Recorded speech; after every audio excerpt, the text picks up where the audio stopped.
একটা ইসলামিক রাষ্ট্র খুবই দরকার, মানে এটার কোনো বিকল্প নাই। কারণ আমগো দেশের মাঝে যে পরিমাণ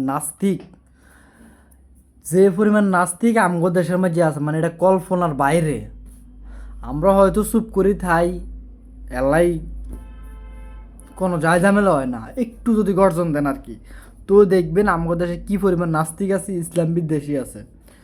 তো এই যে কয়েকদিন আগে এক বেটা কোরআন ফুরিয়ে লেছে, এরপরে এই যে বাউল এগুলো উল্টা সিধা কথা কইতে আছে, ইস্কনে উল্টা সিধা কথা কইতে আছে, বিভিন্ন যা ঝামেলা আছে, এগুলোলাই বলি এগুলোলাই বলে একেবারে বাধ্যতামূলক হয়ে গেছে এখানে একটা ইসলামিক রাষ্ট্র। যদি ইসলামিক রাষ্ট্র না হয় তাহলে অন্য কোনো দল আয় ক্ষমতা আইলো, অন্য কোনো দল ক্ষমতা আইলে হ্যাঁ তারা তো এগুলো নিব না।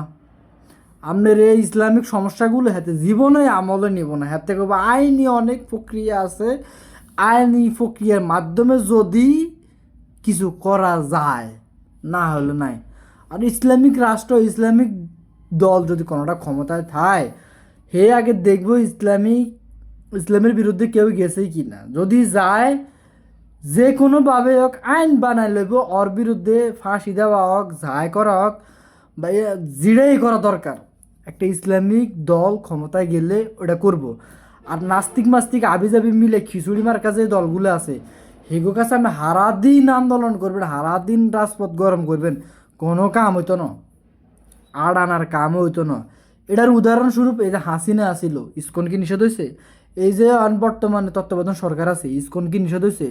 আলিফের তো হত্যা করে লইল, ইসকনের কি কিছু হয়েছে?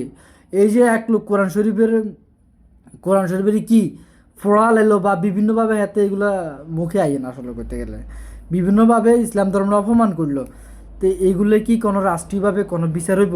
জীবনও হইতো না।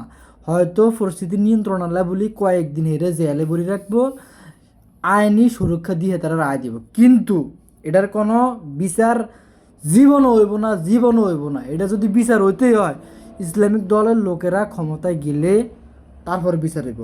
এই খিচুড়ি মার্কা দল যতগুলো আছে, একটারও দুই বিচার হইব না, ইসলামের দুইটিয়াও কাম হতো না, খালি কাগজ কলমে লেখা দেখবো এটা ইসলামিক রাষ্ট্র, কিন্তু কোনো কাম হতো না, কোনো কাম হতো না।